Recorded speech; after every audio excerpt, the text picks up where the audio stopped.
Una voz sin fronteras presenta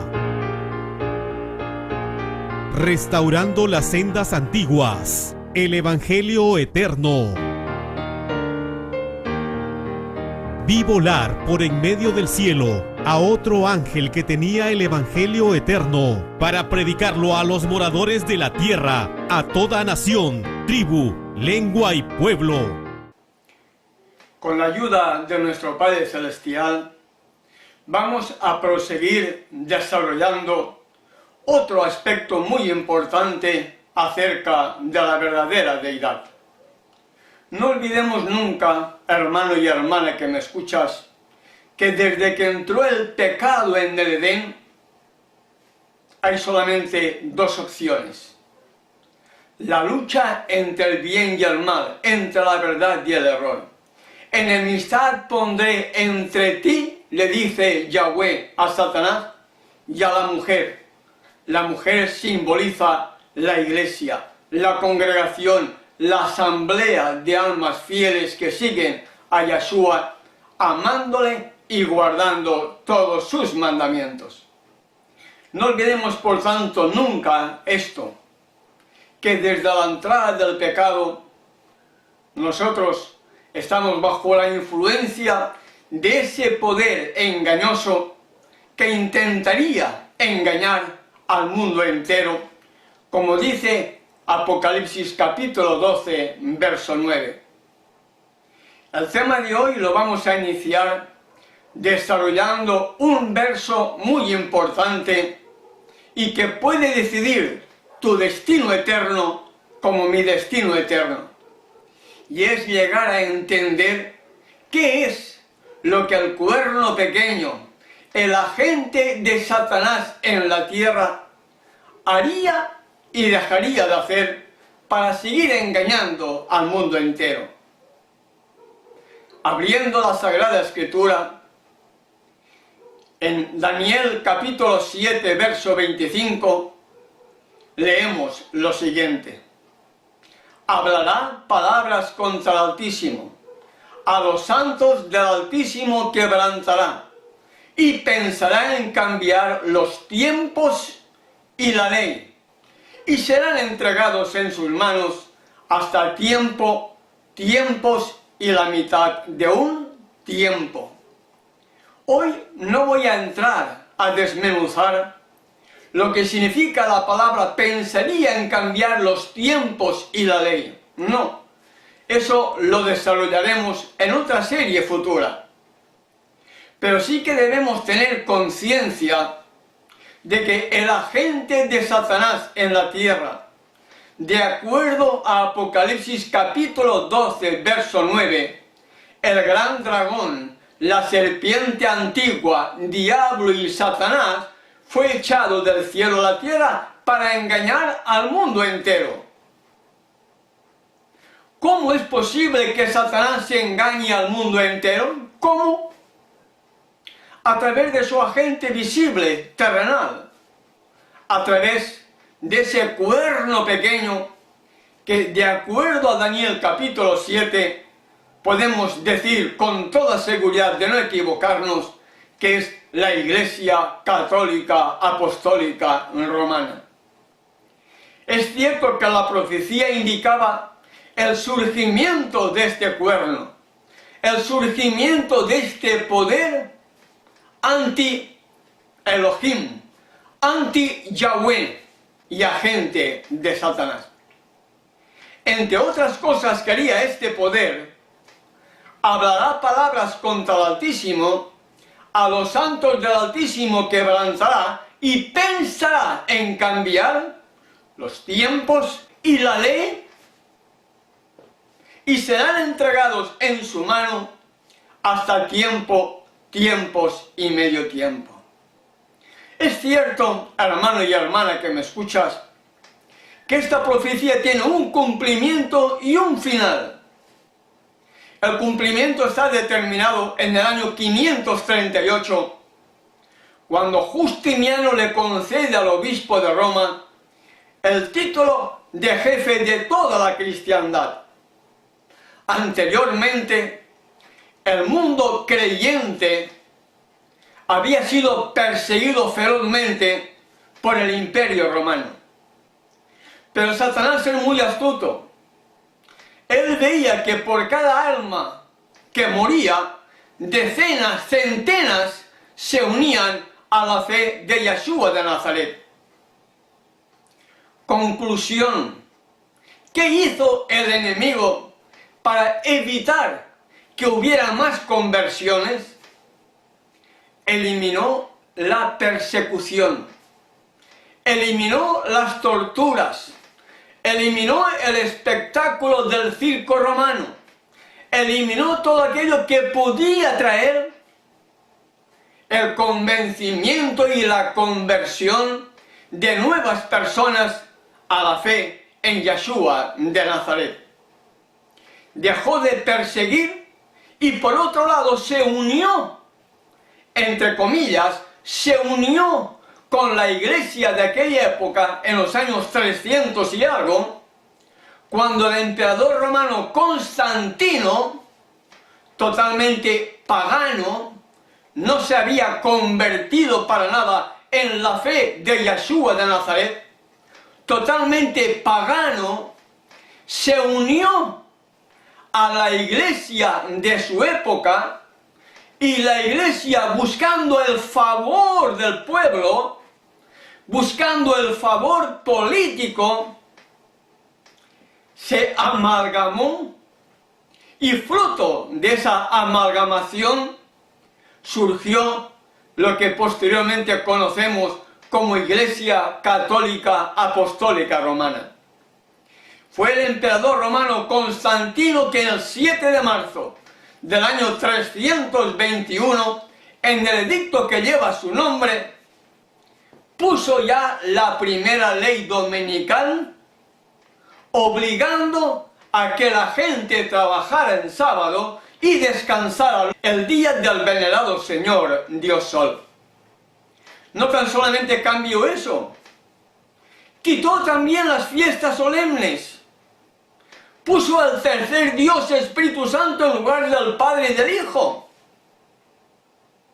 ¿Con qué finalidad? Como agente de Satanás en la tierra, engañar al mundo entero. 538, inicio de una profecía. 1260 días. La equivalencia a tiempo es la mitad de un tiempo.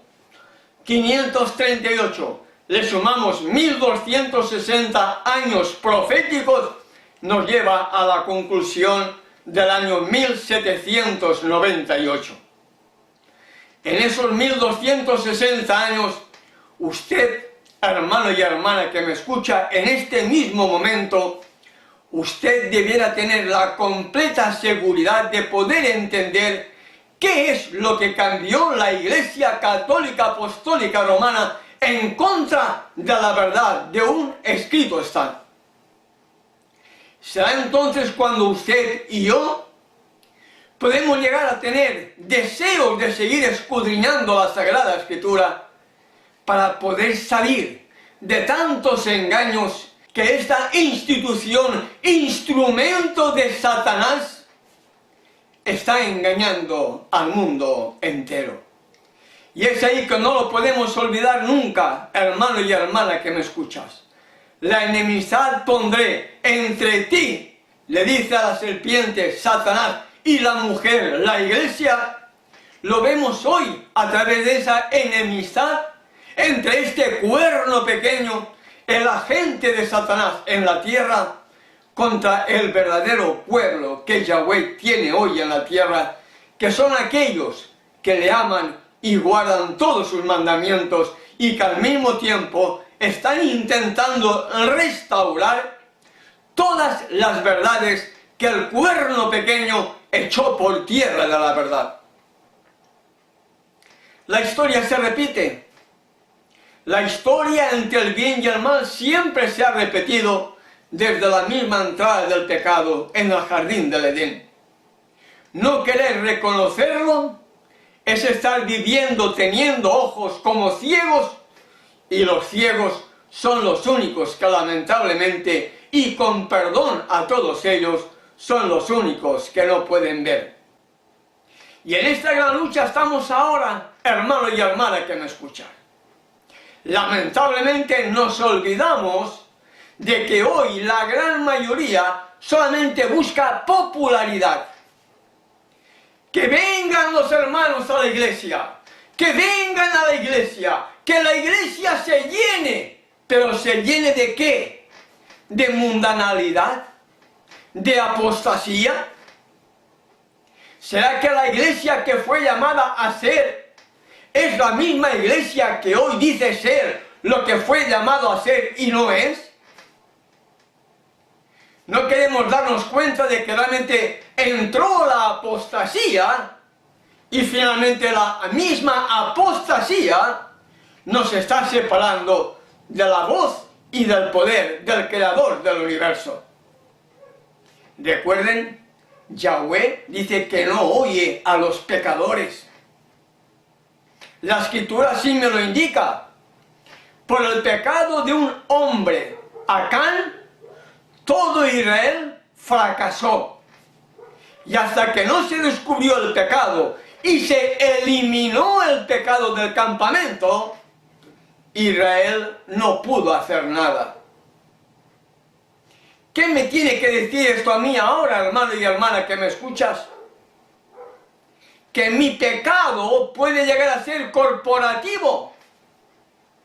Que el pecado de otros, si no se elimina, si no se limpia el campamento de Acanes, el pecado de Acán, el pecado de los Acanes se convierte en corporativo, y mientras hayan Acanes en el campamento, Yahweh no dirige el campamento, y si no dirige Yahweh el campamento, es Satanás quien lo está dirigiendo.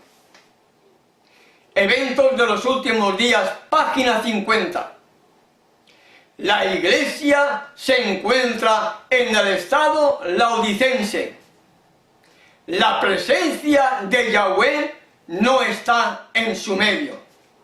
Si no está Yahweh en su medio, ¿quién la estará dirigiendo si solamente hay dos poderes, el poder de Yeshua o el poder de Satanás? ¿Quién? La respuesta es obvia. Si no está Yahweh dirigiendo a la iglesia, es Satanás quien está dirigiendo a la iglesia en plena apostasía, porque se tiene que cumplir la historia, porque la historia se repite. El Hijo del Hombre vino a buscar y a salvar lo que se había perdido. Hoy viene por ti y por mí, y si la historia se repite, ¿estaremos en apostasía? ¿Estaremos pensando que estamos bien mientras pueda haber apostasía y esa misma apostasía nos lleva a la muerte definitiva y eterna? Hay una advertencia en Apocalipsis capítulo 22, versos 18 y 19, una advertencia que hallamos a la conclusión del último libro del Nuevo Testamento. Una advertencia que hoy ni la Iglesia Católica ni la Iglesia Adventista reparan en ello. ¿Por qué? Vamos a verlo.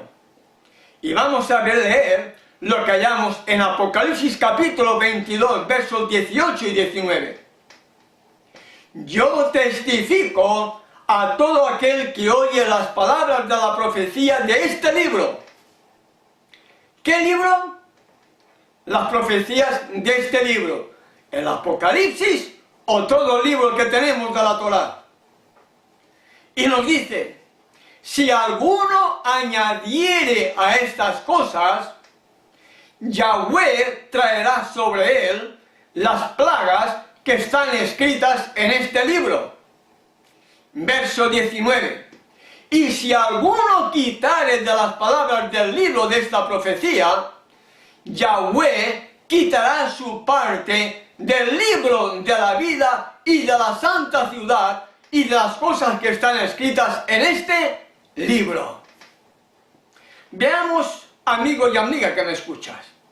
Si alguno añadiere a estas cosas, y si alguno quitare, en otras palabras, todo aquello que fue inspirado por el Espíritu de Yahweh a los santos hombres de antaño, fue inspirado para nuestro propio bien, como lo vamos a ver a continuación, y a nadie se le permite ni añadir ni quitar. Pregunto, ¿acaso no hay versos en la Escritura que han sido añadidos o manipulados? Por supuesto que sí. Depende de usted que quiera descubrirlos. Pero por ejemplo, Mateo 28, verso 19, es un verso manipulado para seguir apoyando la creencia de un Dios en tres personas. 1 de Juan 5, verso 7, un verso también manipulado para seguir creyendo la creencia de un Dios en tres personas. Y cuando usted estudia en su contexto la realidad de las cosas, se da cuenta que en el Viejo Testamento era el Espíritu del Hijo. Y en el Nuevo Testamento aparece el Espíritu del Padre y también aparece el Espíritu del mismo Hijo. Y para poder entender la definición de Espíritu Santo, yo debo de estudiar qué significa estas dos palabras por separado, tal como lo hemos estado compartiendo ya con anterioridad, para poder saber con toda seguridad de que no está haciendo referencia a ninguna tercera persona ni a ningún tercer Dios. La Iglesia Católica, que tiene el control de las Sociedades Bíblicas Unidas, son ellos los que están manipulando la Sagrada Escritura. Por eso hay tantas versiones. Por eso cada X años surge una nueva versión y le cambian algo. Por otra parte, la Iglesia Adventista del Séptimo Día editó también la famosa Reina Valera del año 2000, editada por ellos mismos, y cambiaron también. En lugar de Jehová que aparecía, dicen Señor, cuando en realidad, si ellos se dieron cuenta que Jehová no expresaba nada, tenían que haber vuelto a las raíces antiguas y haber colocado el nombre de Yahweh tal como está revelado en toda la Escritura. Sin embargo, en lugar de Jehová, ahora le dicen Señor. Y Señor, entre otras definiciones, significa Baal. El Dios Baal. El Dios pagano. Pero cuando un servidor, al estudiar la Sagrada Escritura, te das cuenta que en Oseas capítulo 2, verso 16, en Jeremías, nos habla acerca de que Señor significa Baal y que el pueblo de Israel, al igual que en la época de Elías, adoraban a Baal. ¿No estará adorando hoy el pueblo que dice ser remanente también a Baal? De ahí la aparición del tercer Elías, que tiene que restaurar todas las verdades para este tiempo del fin. Y el tercer Elías no es un tercer Elías literal, no. Es un conjunto de hombres y de mujeres que Yahweh tiene preparados para que ya, desde hace años, están restaurando las verdades para este tiempo del fin y sobre todo, restaurando el nombre glorioso, temible, solemne, irreverente, Yahweh. Yo soy el que soy, en lugar de Jehová. Y a pesar de que había una advertencia contra aquellos que añadan o quiten, lamentablemente parece que esas advertencias las hemos pasado por alto. No queremos reconocer que nos están engañando. Y nos están engañando porque porque el agente de Satanás en la tierra tiene controlada la religión, tiene controlada las iglesias a través del Concilio Mundial de Iglesias y tiene controlado el mundo político a través de la Organización de las Naciones Unidas. Todo está bajo el control y el poder de la gente de Satanás en la tierra. Y hablando, como hemos dicho antes, de que toda la escritura es útil y fue inspirada, vamos a ver unas definiciones de unas cuantas versiones que tenemos en nuestro poder para que podamos ampliar un poquitín más lo que Yahweh nos aconseja con relación a 2 de Timoteo capítulo 3, versos 16 y 17. La Reina Valera clásica y normal de 1960 leemos lo siguiente: toda la escritura es inspirada por Yahweh y útil para enseñar, para redarguir, para corregir, para instruir en justicia. Verso 17, a fin de que el hombre de Yahweh sea perfecto, preparado para toda buena obra. La Peshitta, otra de las versiones que tenemos en nuestro poder, haciendo referencia al verso 17, porque el anterior es lo mismo, nos dice: con el propósito de que el hombre de Elohim sea maduro e íntegro para toda buena obra. La versión manual de Yahweh nos dice: y valiosa para enseñar la verdad, para convencer de pecado, para corregir los errores y entrenar en una vida justa. El verso 17, a fin de que todos los que pertenezcan a Yahweh puedan estar completamente equipados para toda obra buena. Y la versión católica Félix Torres Amat nos dice: para corregir a los pecadores. Así es como podemos llegar a entender mucho mejor el significado de un verso, amigo y amiga que me escuchas. Pero lo hemos dicho muchas veces: tenemos un par de trajes, un par de camisas, un par de zapatos, un par de esto, un par de otro, por no decir más. Y sin embargo, la gran mayoría solamente tiene una versión de la escritura, cuando debiéramos de tener más de una versión, de diferentes versiones, para que en un momento dado pudiéramos también estudiar, analizar y comprender la realidad de lo que estamos estudiando. En casa tenemos 6 versiones ahora, 6 versiones de la escritura. Y de vez en cuando comparamos y llegamos a entender algo más de la verdad.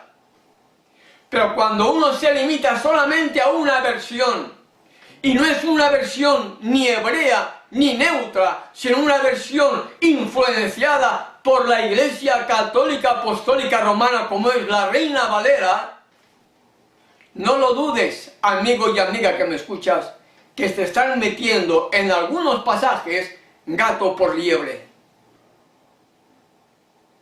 De ahí la confusión que hay en el mundo llamado cristiano al creer en la creencia de un Dios trinitario, cuando desde el Génesis hasta el Apocalipsis hallamos solamente al Padre y al Hijo. Solamente el Padre y el Hijo. ¿De dónde surge la creencia de un tercer Dios? La creencia de los paganos. La creencia que la Iglesia Católica ha introducido en el mundo llamado cristiano. Como lo hemos dicho ya en muchas ocasiones, Juan capítulo 4, verso 22, en aquella conversación del Salvador con la mujer samaritana, le dijo: la salvación viene de los judíos. No es que los judíos tengan poder para salvar literalmente, no. Por el mensaje dado a los judíos en aquella época. Por el mensaje dado a ellos. Tenemos que volver a las raíces hebreas, para que, volviendo a las sendas antiguas, dejemos de estar engañados por la Iglesia Católica Apostólica Romana y podamos escuchar la voz del verdadero pastor, para que sus ovejas le oigan y sus ovejas le sigan. De lo contrario, estaremos siguiendo las enseñanzas falsas de la Iglesia Católica Apostólica Romana, que ha engañado al mundo entero y, como lo vamos a ver, está haciendo beber a todas las naciones del vino del furor de su fornicación. De ahí la importancia, amigo y amiga que me escuchas, que se nos dejó para que lo pudiéramos proclamar al mundo entero, el triple mensaje angelical. En Apocalipsis capítulo 14, verso 6 nos dice: vi volar por el medio del cielo a otro ángel que tenía el Evangelio eterno, otro mensajero que tenía las buenas noticias eternas. ¿Para qué? Para predicarlo a los moradores de la tierra, a toda nación, tribu, lengua y pueblo. No olvidemos nunca que tanto este Evangelio eterno que hallamos en Apocalipsis capítulo 14, verso 6, era el mismo Evangelio que vivió nuestro amante Salvador y que también dijo que tenía que ser predicado por testimonio a todas las naciones y entonces vendría el fin. Mateo 24, verso 14. Era, por tanto, el mismo Evangelio que vivieron los apóstoles. Y era, por tanto, el mismo Evangelio que vivió y enseñó el emisario Shaul. Porque no hay otro Evangelio diferente. El Salvador dijo: y será predicado este Evangelio del reino para testimonio a todas las naciones, y entonces vendrá el fin. ¿Qué Evangelio? ¿Cuáles buenas noticias? Y ahí no entraba la creencia de un tercer Dios, que es el tema que estamos desarrollando, hermano y hermana que me escuchan. Él siempre llegó a decir: el Padre y yo, uno solo. ¿Me has visto a mí?, dijo él. ¿Has visto al Padre, Felipe? ¿Por qué? Porque el Hijo vino a revelarnos el carácter del Padre. Dos, diferentes, pero uno en esencia y en propósito. El Hijo era la palabra audible del Padre. Por medio de él, dijo y fue hecho, mandó y existió, hizo la creación. A su voz, el hijo de la viuda de Naín resucitó. A su voz, Lázaro salió de los muertos. Pero todo era para glorificar al Padre. Y en ningún lugar él habla de un tercer Dios, Espíritu Santo. No. De ahí la importancia que tiene entender bien claramente qué es el Evangelio eterno que debe ser predicado a los moradores de la tierra, a toda nación, tribu, lengua y pueblo. Y en este primer mensaje de los tres, que tiene que ser proclamado a gran voz, leemos lo siguiente: temed, en otra versión dice, sirvan a Yahweh y dadle gloria, porque la hora de su juicio ha llegado, y adorad a aquel que hizo el cielo, la tierra, el mar y las fuentes de las aguas. ¿Cuántos aparecen aquí que tenemos que adorar? ¿Cuántos? Si leemos literalmente, dice, temed, sirvan a Yahweh y dadle gloria, porque la hora de su juicio ha llegado. Menciona uno, Yahweh el Padre.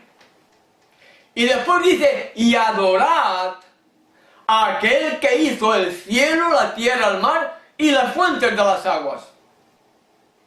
¿Quién fue el autor de la creación de los cielos, la tierra, el mar y las fuentes de las aguas? ¿Quién? El Hijo.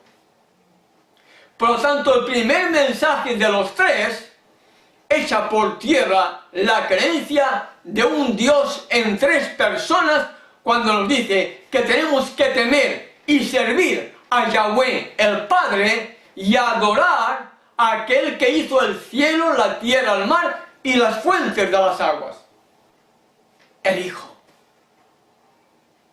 Si usted ha estudiado perfectamente la Sagrada Escritura, no tendrá duda al respecto de entender quién realmente fue el autor literal de la creación. El Hijo. Lo hallamos en el libro de Juan, en la epístola a los hermanos de Colosas, en el libro de Hebreo. Nos habla acerca de el autor de la creación, el Hijo. Por lo tanto, en este primer mensaje de los tres, hallamos solamente que tenemos que temer y servir a Yahweh, el Padre, y adorar al Hijo. Pregunto, ¿dónde está ese tercer Dios? En el segundo mensaje de los tres, de acuerdo a Apocalipsis capítulo 14, verso 8, leemos lo siguiente. Ha caído Babilonia, la gran ciudad, porque ha hecho beber a todas las naciones del vino del furor de su fornicación. Y cuidado, hermanito, porque muchas veces leemos, pero no oímos. Leemos, pero no escuchamos. Leemos, pero no entendemos. El segundo mensaje de los tres nos dice, ha caído Babilonia. Babilonia significa confusión.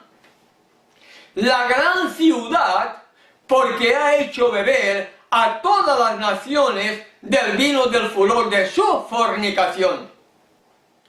Ha hecho beber a todas las iglesias.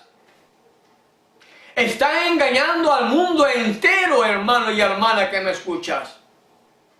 ¿Cómo pretender decir que no hemos sido engañados, que tenemos la verdad, cuando la Escritura me indica que esta Babilonia la Grande, esta gran ciudad, ha hecho beber a todas las naciones del vino del furor de su fornicación y decir que nosotros no hemos podido ser engañados? ¿Cómo poder pensar eso?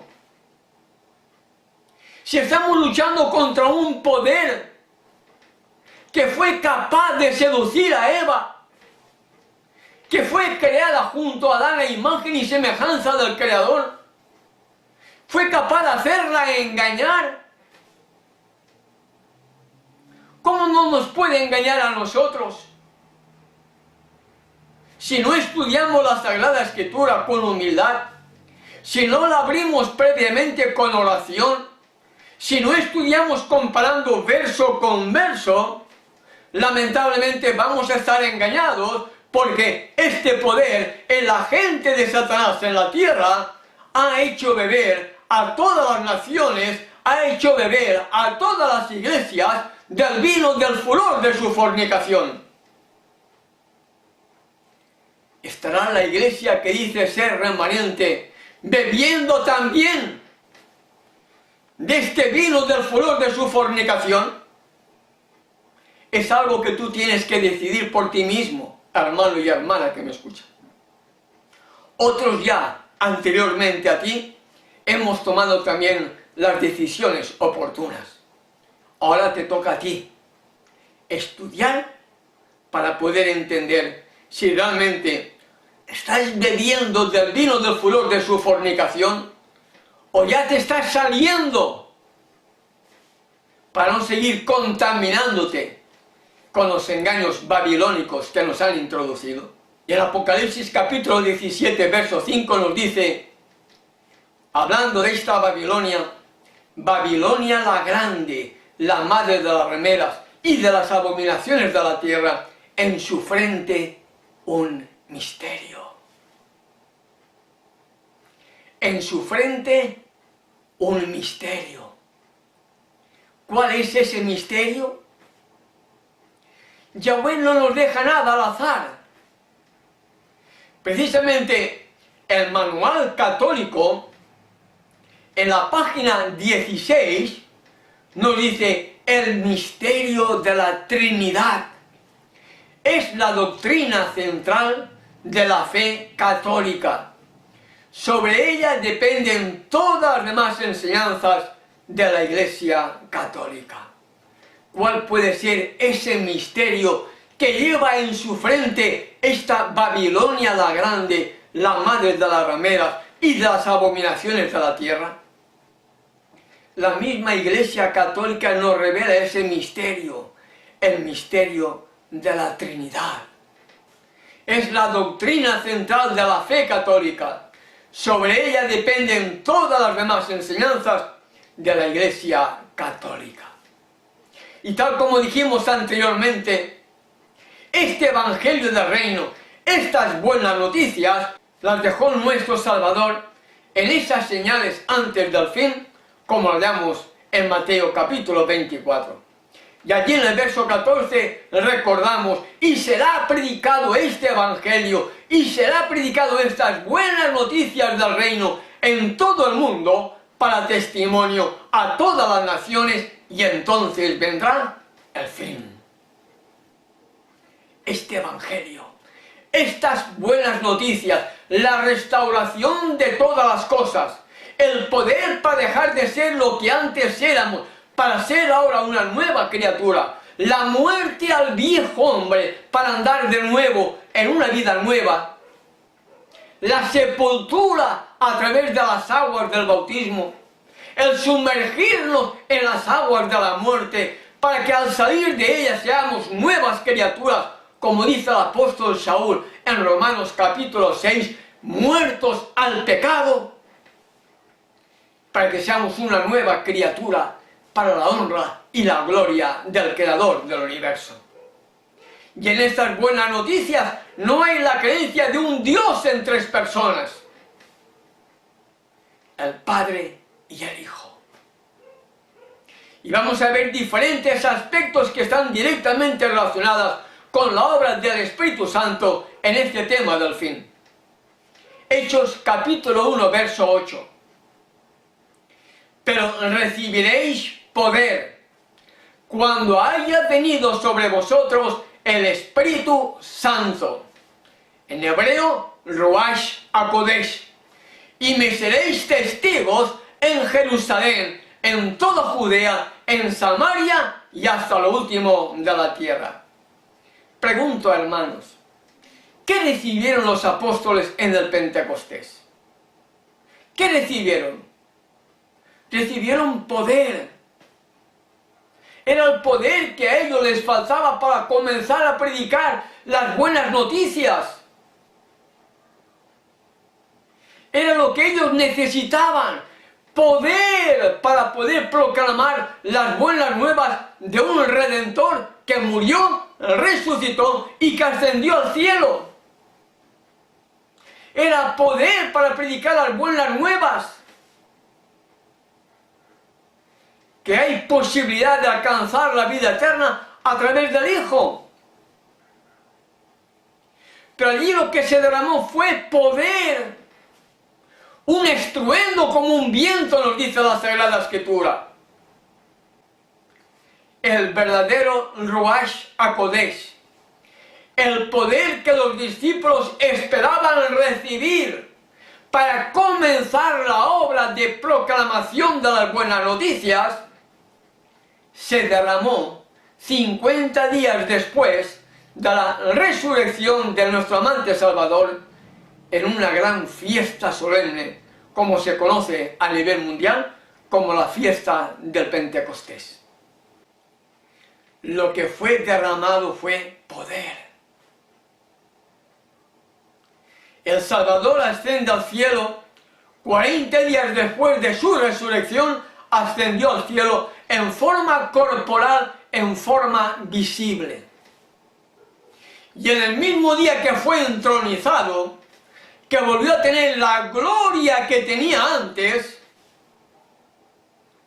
envía su Espíritu, envía su poder, y los apóstoles ya no tuvieron temor para predicar. Recibieron ese don, recibieron ese poder y comenzaron a proclamar estas buenas noticias, precisamente cumpliéndose donde se le había dicho, en Jerusalén, luego en Judea, después en Samaria y finalmente hasta los confines de la tierra. Los cimientos de Jerusalén fueron sacudidos cuando Pedro, lleno del don del Espíritu Santo, predicó aquel solemne mensaje, de los cuales miles se convirtieron aquel día y miles dijeron: varones galileos, ¿qué haremos? Y Pedro dijo: arrepentíos y sumérjanse cada uno de ustedes en el nombre de Yeshua para recibir el perdón de sus pecados y el don del Espíritu Santo y el don del Ruach HaKodesh. Don, ¿para qué? Para ser una nueva criatura, para andar en novedad de vida, para dejar de ser lo que antes éramos, esclavos de Satanás, para ser ahora libres al conocer la verdad y haber dejado la esclavitud del pecado. Y nosotros tenemos que estar restaurando las sendas antiguas. En Mateo capítulo 28, verso 19, hay un verso muy conflictivo donde leemos lo siguiente. Usted ya lo sabe de memoria. Por tanto, id y haced discípulos a todas las naciones, bautizándolos en el nombre del Padre, del Hijo y del Espíritu Santo. Otra versión dice: dándoles la inmersión en mi nombre. ¿Te das cuenta? Una versión habla de tres: bautizándolos en el nombre del Padre, del Hijo y del Espíritu Santo. En el nombre de tres. En el nombre supuesto de los tres dioses en uno. La otra versión dice: dándoles la inmersión en mi nombre. Pero veamos lo que nos dice Marcos. Marcos capítulo 16, verso 16 nos dice: el que creyere y fuere bautizado será salvo, mas el que no creyere será condenado. Verso 17: y estas señales seguirán a los que creen en mi nombre. En mi nombre. ¿En el nombre de quién? En mi nombre, dijo el Salvador. Y en Lucas capítulo 24, verso 47 leemos: y que se predicase en su nombre el arrepentimiento y el perdón de pecados en todas las naciones, comenzando desde Jerusalén. Pregunto, aquí no dice para nada bautizar, ¿verdad que no? No, pero si usted es inteligente, sabrá que el bautismo es la confirmación del arrepentimiento. Primero viene el arrepentimiento y después viene el bautismo. Aquí Lucas está transcribiendo: y que se predicase en su nombre, que se predicase en el nombre de Yeshua, el arrepentimiento y el perdón de pecados, sumergirse, ser bautizados, y nos dice en todas las naciones, comenzando desde Jerusalén. ¿Te das cuenta lo que cambian cuando comparamos verso con verso, hablando del mismo pasaje y teniendo más de una versión diferente? mi nombre. Y hablando del bautismo, usted mire en todos los versos del Nuevo Testamento, a partir de Hechos, capítulo 2, verso 38, donde nos habla acerca del bautismo, vea todos los bautismos que hicieron los apóstoles y verán que todos los bautismos fueron hechos en el nombre del Hijo. Veamos otra definición de otro pasaje conflictivo que hallamos en Hechos capítulo 5. Y dijo Pedro: Ananías, ¿por qué llenó Satanás tu corazón para que mintieses al Espíritu Santo, al Ruach HaKodesh, y sustrajeses del precio de la heredad? No has mentido a los hombres, sino a Elohim, Yahweh, como dice otras versiones.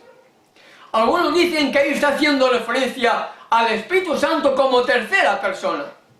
Y no es así, hermano y hermana que me escuchas. La obra que el verdadero Ruach HaKodesh, el Espíritu Santo, que no está haciendo referencia a ninguna tercera persona, sino la obra que el verdadero Espíritu quiere hacer en mi corazón, es redarguirme de pecado, de justicia y de juicio. Es el que me motiva a hacer las buenas obras. Es el mismo poder que había influenciado en Ananías y en Zafira para que ellos vendieran la posesión y entregaran el dinero de toda aquella venta a la iglesia de aquella época, para que los apóstoles pudieran administrar ese dinero, dándole de comer a las viudas y a los huérfanos, y al mismo tiempo para seguir proclamando las buenas noticias. Ananías y Zafira habían sido influenciados por el Espíritu para hacer esta obra de bien. Pero Satanás los engañó. Satanás llenó su corazón de egoísmo, y cuando vendieron la posesión, en lugar de entregar íntegramente el dinero de lo vendido, se quedaron con una parte de la misma, esperando recibir al mismo tiempo de los apóstoles la parte que a ellos les pudiera corresponder para seguir viviendo. Dios lo tiene que entender perfectamente este pasaje. Y dijo Pedro: Ananías, ¿por qué llenó Satanás tu corazón para que mintieses al Espíritu Santo, para que mintieses al Ruach HaKodesh? El Espíritu es el que convence de pecado. Es el que me dice: debes hacer esta buena obra, debes hacer aquello, debes ayudar a fulanito, debes dar de comer a menganito, debes ir aquí, debes ir allá. Es la voz del Espíritu del Hijo que nos habla nuestra conciencia. Yo siempre recordaré que en Puerto Rico me habían invitado a ir a la iglesia a unas conferencias, y dije: no, ¿para qué voy a ir? No entiendo nada. No puedo llegar a comprender cómo puede haber una iglesia sin altares, sin imágenes y sin un cura hablando allí. No voy a ir. Y no fui. Pero al día siguiente, una voz en mi interior me dijo: hoy ve. Y no fui rebelde a esa voz. Hasta el día de hoy han pasado ya 31 años y no he olvidado esa voz, amigo y amiga que me escucha. Y eso es lo que pasó con Ananías y Zafira. El Espíritu les habla y dice: vende la posesión y entrégala a la asamblea, entrégala a los apóstoles, entrégala a los emisarios, para que ellos continúen con la labor que han emprendido. Pero Satanás entró en el corazón de Ananías y Zafira, y en lugar de entregar todo el dinero de lo vendido, se quedaron con una parte de ello, mintiendo, no al Espíritu Santo, mintiendo a Elohim. Porque era Elohim quien a través de su Espíritu estaba sensibilizando el corazón de Ananías y Zafira. Ahí no está haciendo referencia a ningún tercer Dios Espíritu Santo, De ahí la importancia, amigo y amiga que me escuchas, que debemos entender qué es espíritu y qué es santo. Y cuando comprendamos la definición de espíritu y santo, llegaremos a entender que jamás está haciendo referencia a un tercer Dios llamado Espíritu Santo, sino al Espíritu del Padre o al Espíritu del Hijo. Y desde la entrada del pecado, es el Hijo quien se convierte en nuestro único abogado y mediador. No hay más.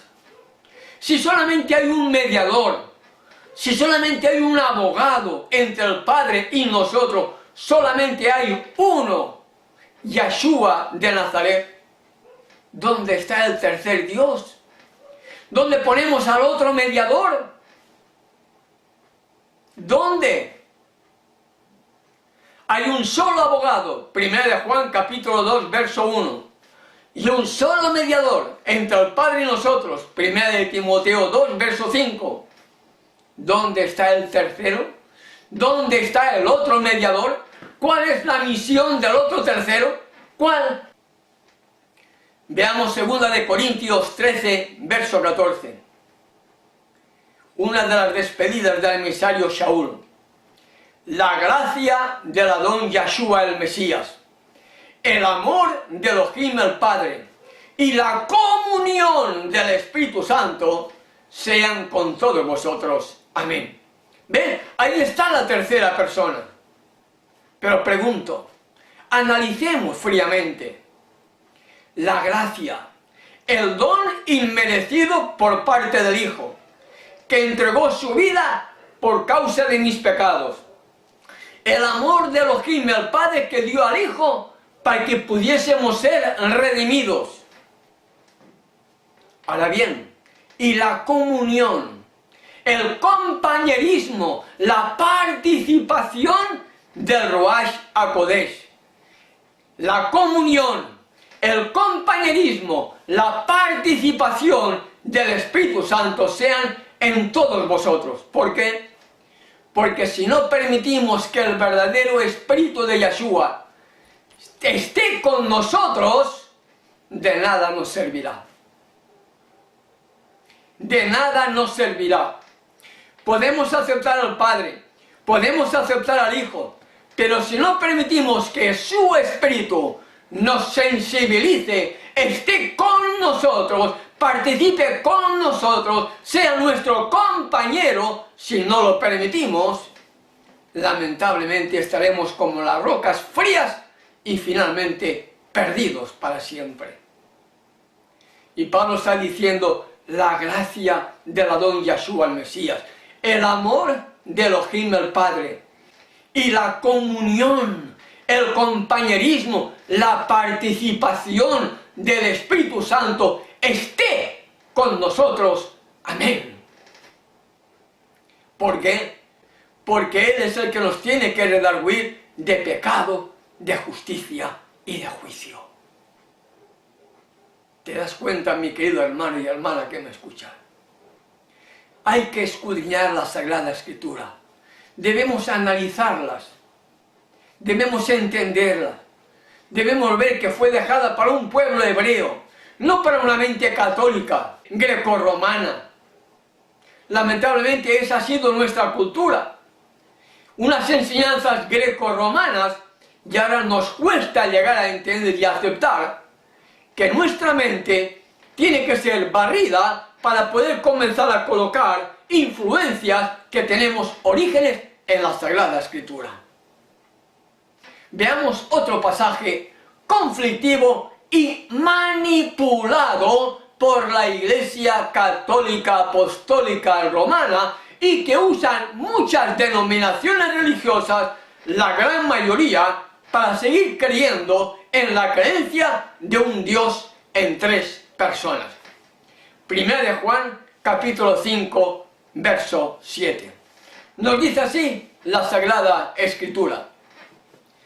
Reina Valera, 1960, y la versión católica Félix Torres Amat, porque tres son los que dan testimonio en el cielo: el Padre, el Hijo y el Espíritu Santo. Y estos tres son uno. La versión Torres Amat dice una misma cosa. Y estos tres son uno, ¿verdad? Esto es lo que hallamos en la Reina Valera 1960 y en la versión católica Félix Torres Amat. Pero veamos lo que hallamos en la Reina Valera del año 2000, editada por la Iglesia Adventista del Séptimo Día. Y veamos ahora aquí la gran contradicción cuando leemos por una parte, pero por otra no nos han enseñado nunca la verdad. Por lo tanto, la apostasía está dentro de este pueblo que fue levantado a ser, pero que dejó de ser lo que fue llamado a ser. Reina Valera, versión 2000. Primera de Juan, capítulo 5, versos 7 y 8. Leemos lo siguiente: porque tres son los que dan testimonio. Tres son los que dan testimonio. ¿Cuáles son esos tres que dan testimonio? ¿Cuáles son? El Espíritu, el agua y la sangre.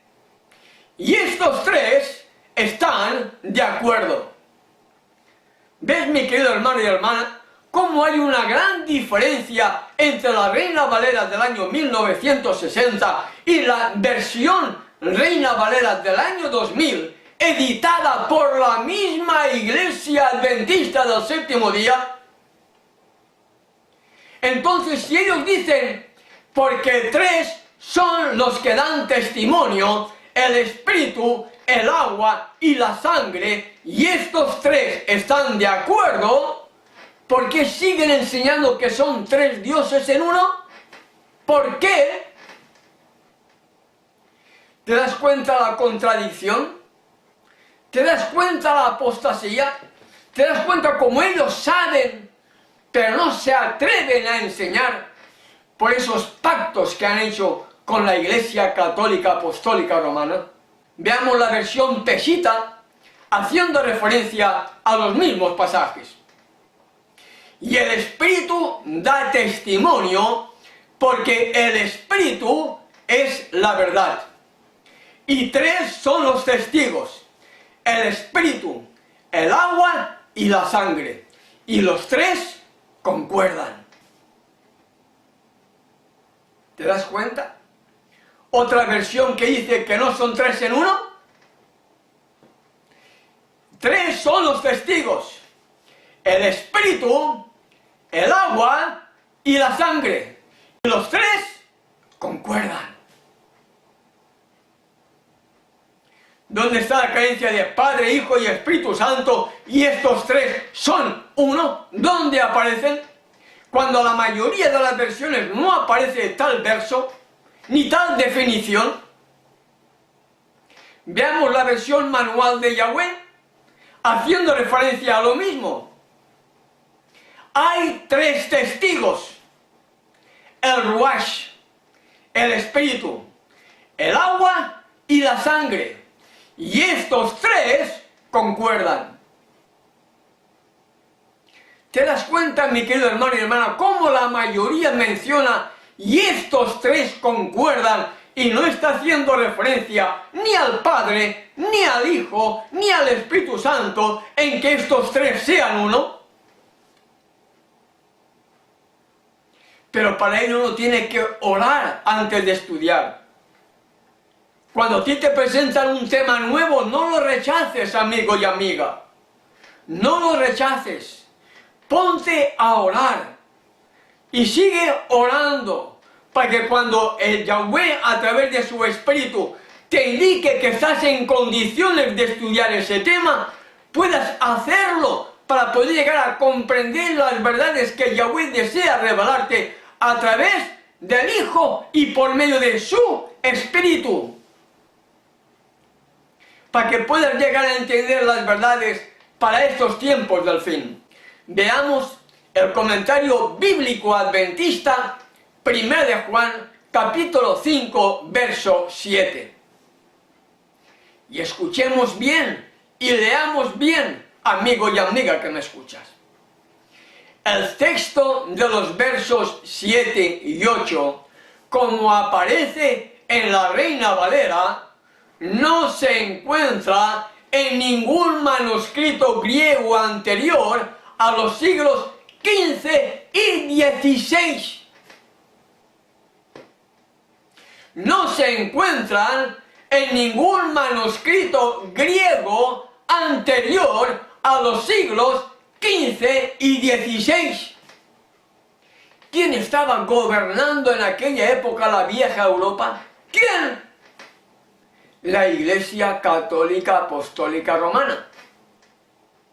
¿Cuándo comenzó a traducirse los ejemplares de la Escritura? En aquella época.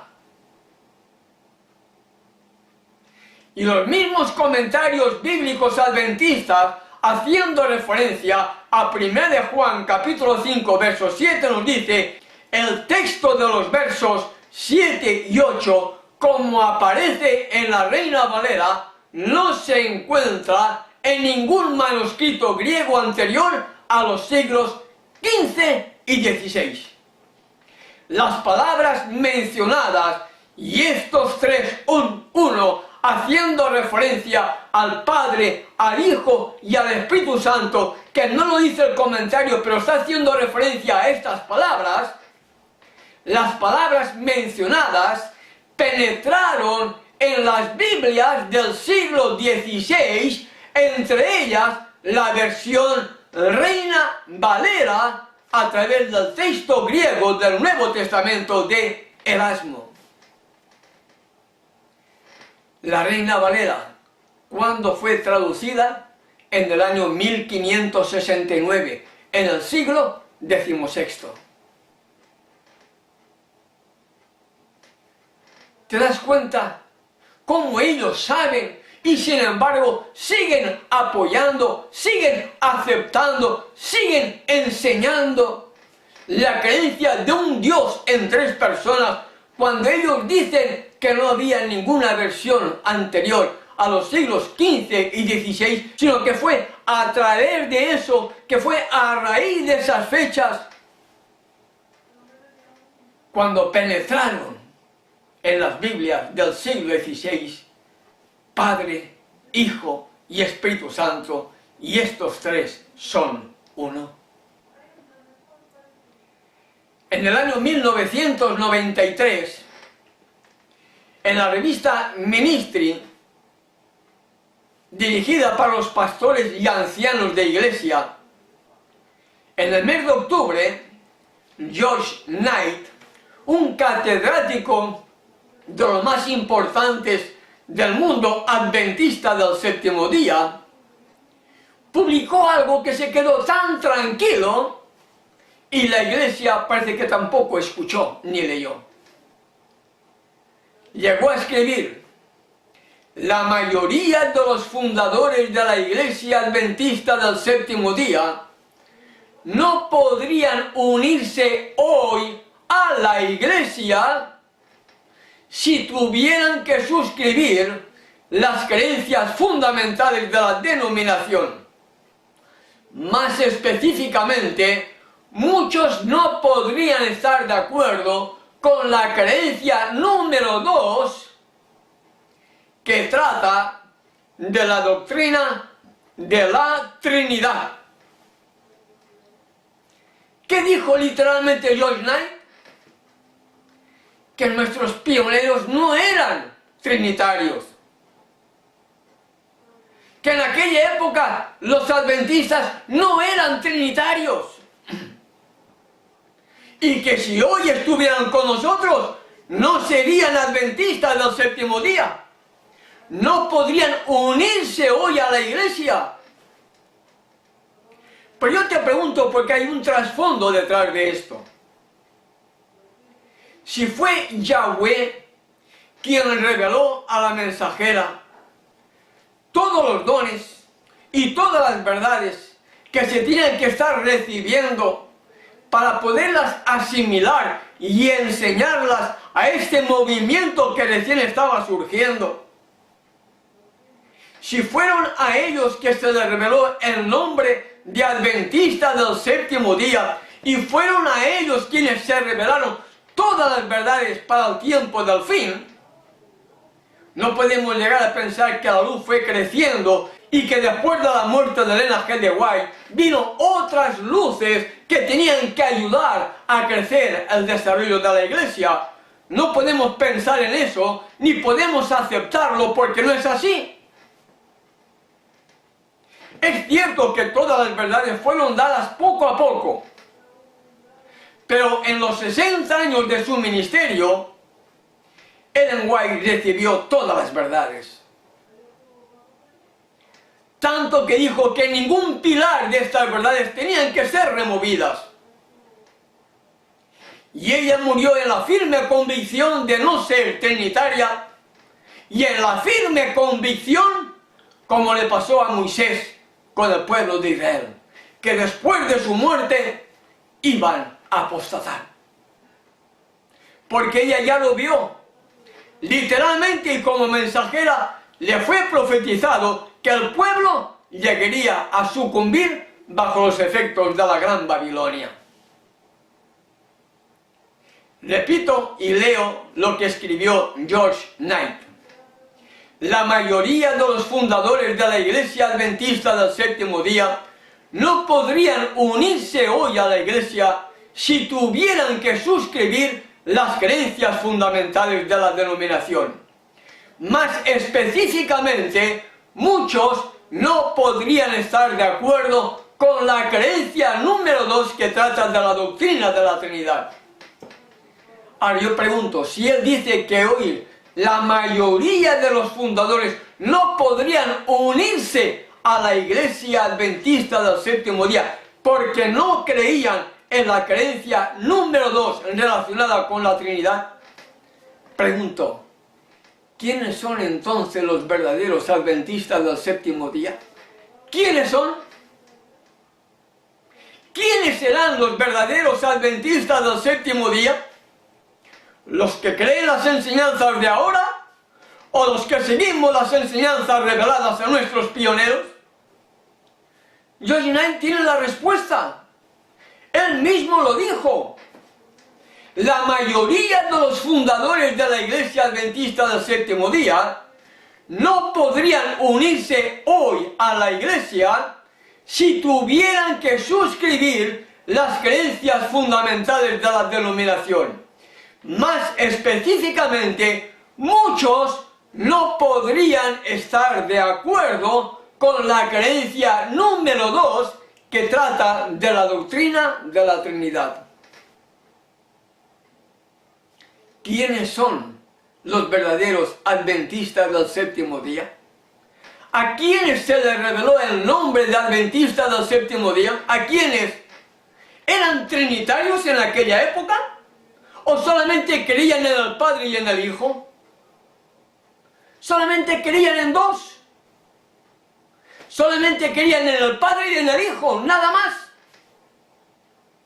Por lo tanto, los verdaderos adventistas del séptimo día, a pesar de toda la oposición que se levante contra esta verdad, los verdaderos adventistas del séptimo día son aquellos que seguimos las enseñanzas recibidas a nuestros pioneros, y una de esas enseñanzas era la no Trinidad.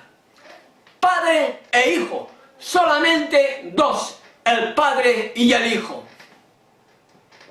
Los que hoy creen en la creencia de un Dios en tres personas pueden ser adventistas, pero nominales. Adventistas nominales.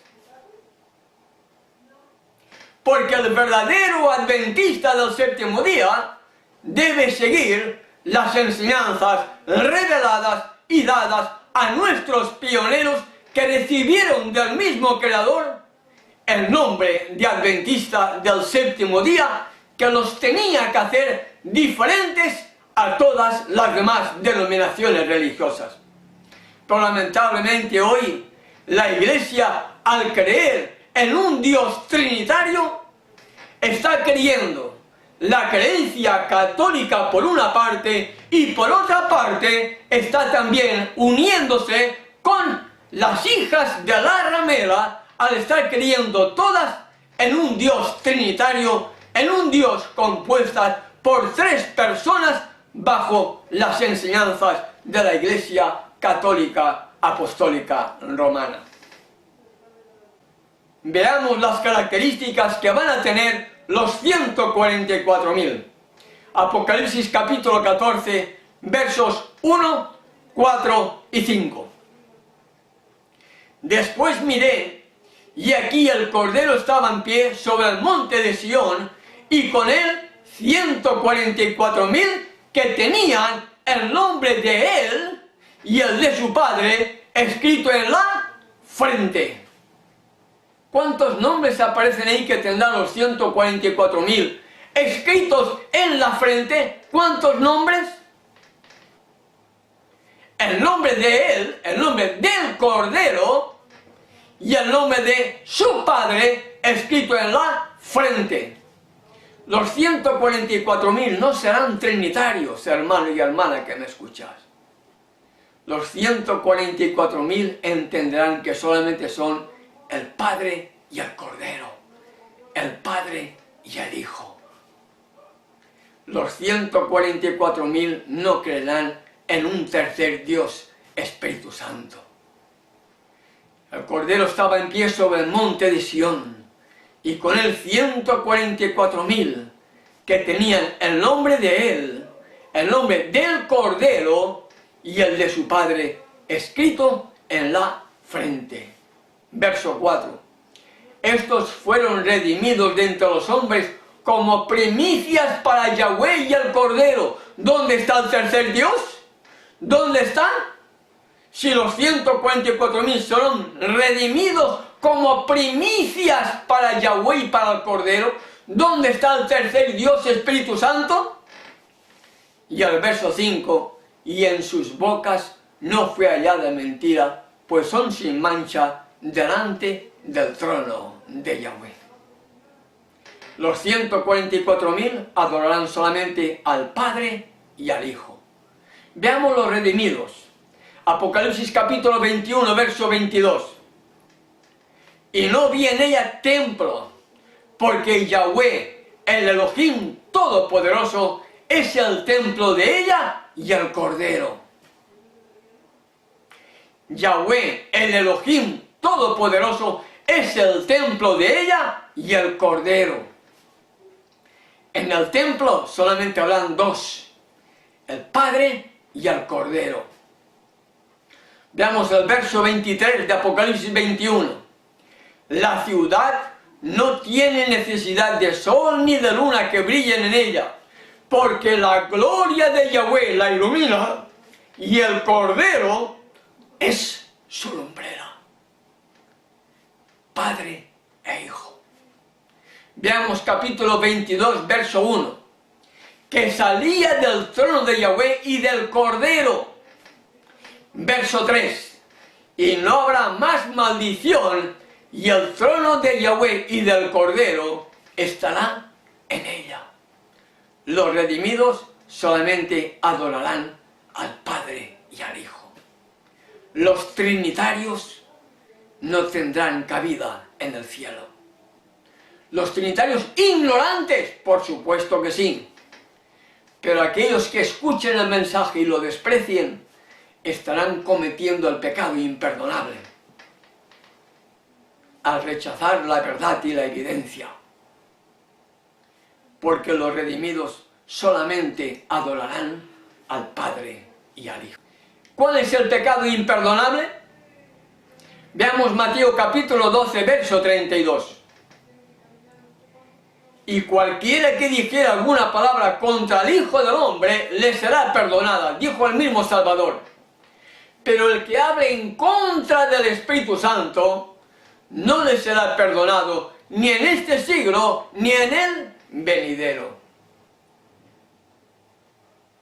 Aquí hay que entender por qué el Salvador dijo estas cosas. Los fariseos de su época estaban atribuyéndole a él que los milagros que él hacía los estaba haciendo por el príncipe de los demonios. Estaban rechazando lo que el Espíritu Santo quería hacerles impresionar a ellos para que reconocieran a Yeshua como el Mesías prometido, como el Hijo de Elohim. De ahí que dijo eso: el que hable contra el Espíritu Santo no le será perdonado ni en este siglo ni en el venidero. Pregunto, ¿cuál es la misión que tiene que hacer el Espíritu Santo en tu vida o en mi vida? ¿Cuál?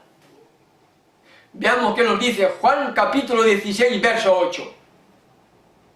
Cuando Él venga, convencerá al mundo de pecado, de justicia y de juicio.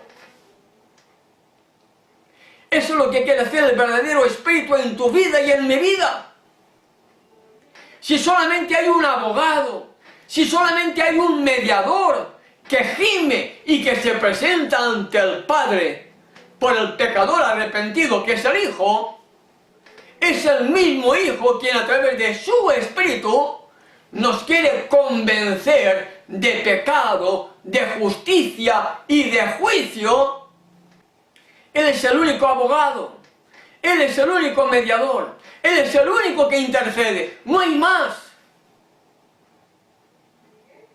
Y es el Espíritu que nos tiene que impresionar para poder entender y aceptar las verdades que estamos descubriendo en las Sagradas Escrituras, no sea que nos pase como a los dirigentes de su época, que no querían aceptar lo que el Salvador estaba haciendo y estaban atribuyendo esos milagros al poder de Satanás, porque decían que era Satanás que lo estaba dirigiendo.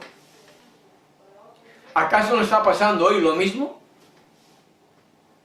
¿Estáis cometiendo el pecado imperdonable? Nos acusan. ¿Pecado imperdonable por qué? No tiene nada que ver.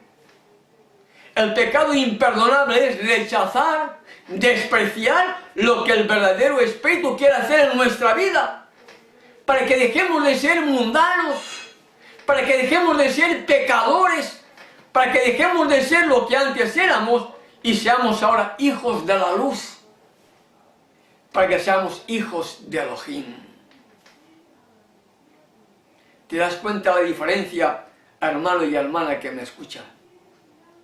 Cuando Él venga, cuando el Espíritu Santo venga a tu vida, te convencerá de pecado, de justicia y de juicio, para que dejes de hacer lo malo, para que dejes el mundo, para que dejes el fútbol si es que te gusta, para que dejes las películas, para que dejes las novelas, para que dejes las modas, para que dejes lo que sea del mundo, para que seas un hijo de Elohim, para que seas una hija de Elohim. Rechazar lo que Él desea hacer en tu vida es cometer el único pecado que no tiene perdón, que es la blasfemia contra el Espíritu Santo.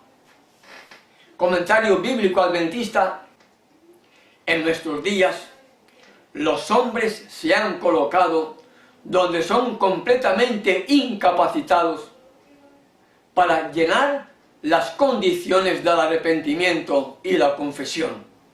Por lo tanto, no pueden hallar misericordia y perdón. ¿Escuchó bien? ¿Leyó bien, hermano y hermana? En nuestros días, los hombres se han colocado donde son completamente incapacitados para llenar las condiciones del arrepentimiento y la confesión. No sienten deseos de arrepentirse, no sienten deseos de pedir perdón, siguen siendo mundanos, se complacen con ser mundanos. Saben que no tenemos que tener amistad con el mundo, pero les gusta el fútbol, les gusta la moda, les gustan las novelas, les gustan las películas, les gustan los chistes, les gusta esto, les gusta ser como un mundano. La gran mayoría de mujeres se visten como mundanas. Esto es cometer el pecado imperdonable.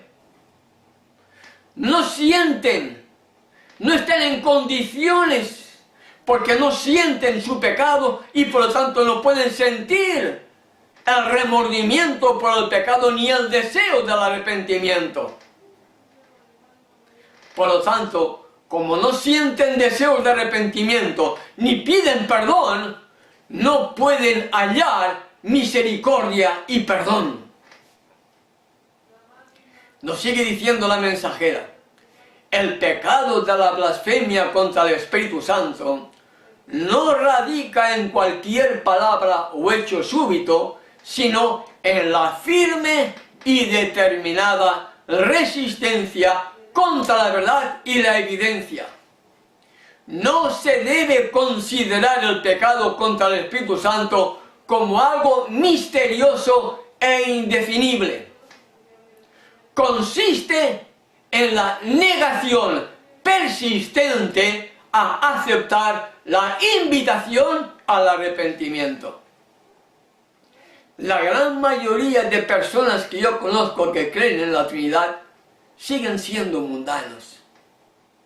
Siguen viendo fútbol, siguen viendo películas, siguen viendo novelas, siguen vistiéndose como las mujeres del mundo, siguen siendo como cualquier persona que no es hija de luz. ¿Acaso no estarán cometiendo ellos el pecado imperdonable?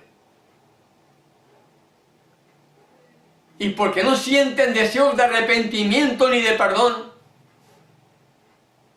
no pueden hallar esa misericordia y perdón de sus pecados. Y estarán cometiendo el único pecado que no tiene perdón, que es la blasfemia contra el Espíritu Santo, que nos tiene que redarguir y convencer de pecado, de justicia y de juicio. Lo que más me impresiona, amigo y amiga que me escuchas, es que muchas veces pensamos que en nuestro juicio faltan años, ¿qué me importa? Pero si yo muriera hoy, mi tiempo de gracia terminó hoy. Mi juicio se celebró hoy. Si morí en pecado, me habré perdido. Si muero viendo un partido de fútbol, ¿crees que mi mente estará en condiciones para estar en el cielo? Si me gusta la moda, si me gustan las novelas, si me gusta esto, si participo de lo otro, si mi mente todavía sigue siendo carnal y terrenal, ¿crees que mi mente estará en condiciones para poder ir en aquel lugar donde seres santos podrán estar? ¿Lo has llegado a pensar, hermano y hermana que me escuchan? Por eso el apóstol Saúl dice: ocupaos de vuestra salvación con temor y temblor, nada más. ¿Estás ocupándote de tu salvación con temor y temblor? ¿Estás mirando la paja del vecino y no estás viendo la viga que tienes en tu propio ojo, que te puede estar impidiendo ver la realidad de las cosas? ¿Cuántos anticristos y anatemas hay? ¿Cuántos? Veamos. 1 de Juan, capítulo 2, verso 22. ¿Quién es el mentiroso sino el que niega que Yeshua es el Mesías? Este es anticristo, el que niega al Padre y al Hijo. Tremenda cita, ¿verdad? 1 de Juan, capítulo 2, verso 22, dice que los anticristos son los que niegan al Padre y al Hijo. Añadir un tercer Dios, añadir una tercera persona, están negando al Padre y al Hijo, porque resulta que hace falta otro mediador. ¿Quién es el mentiroso? Sino el que niega que Yeshua es el Mesías. Este es anticristo, el que niega al Padre y al Hijo. Gálatas capítulo 1, verso 8. El apóstol Saúl está hablando muy claramente y definidamente, amigo y amiga que me escuchan. Él vivió y enseñó el mismo evangelio que vivió nuestro amante Salvador y que vivieron los apóstoles contemporáneos suyos. Él no vivió ni enseñó otro evangelio diferente. Él enseñó el evangelio que fue recibido y el evangelio que tenía que ser proclamado al mundo entero. Él nunca creyó, haciendo referencia al tema que estamos estudiando hoy, él nunca creyó en un tercer Dios llamado Espíritu Santo. Jamás. Como hebreo, jamás. Como seguidor de Yeshua de Nazaret, jamás. Y lo tenía bien claro y definido. Y él ya preveyendo la apostasía del tiempo del fin, leemos en Gálatas capítulo 1, verso 8, transfiriendo esa cita a hoy, a nuestros días, mas si aún nosotros o un ángel del cielo os anunciare otro evangelio diferente del que os hemos anunciado, sea anatema. Mi querido hermano y hermana que me escucha, Pablo guardaba el día de reposo, el Shabbat. Pablo guardaba las fiestas solemnes. Y Pablo no creía en la creencia de un Dios trinitario. Puedes estudiarlo tranquilamente esos temas y te darás cuenta que efectivamente él guardaba el Shabbat, enseñaba el Shabbat, acudía el Shabbat a las sinagogas, guardaba las fiestas solemnes. Como verdadero creyente, guardaba las fiestas solemnes. Y como verdadero creyente, nunca enseñó la creencia de un Dios en tres personas. ¿Y qué dijo él? Mas si aún nosotros o un ángel del cielo os anunciare otro evangelio diferente del que os hemos anunciado, sea anatema. Sea separado de Yahweh. Ahora yo te pregunto, ¿cuántos anatemas hay? ¿Cuántos? Si cuentas dentro de la iglesia organizada, te das cuenta que es anatema. Si te das cuenta, la mayoría de los pastores independientes son anatemas.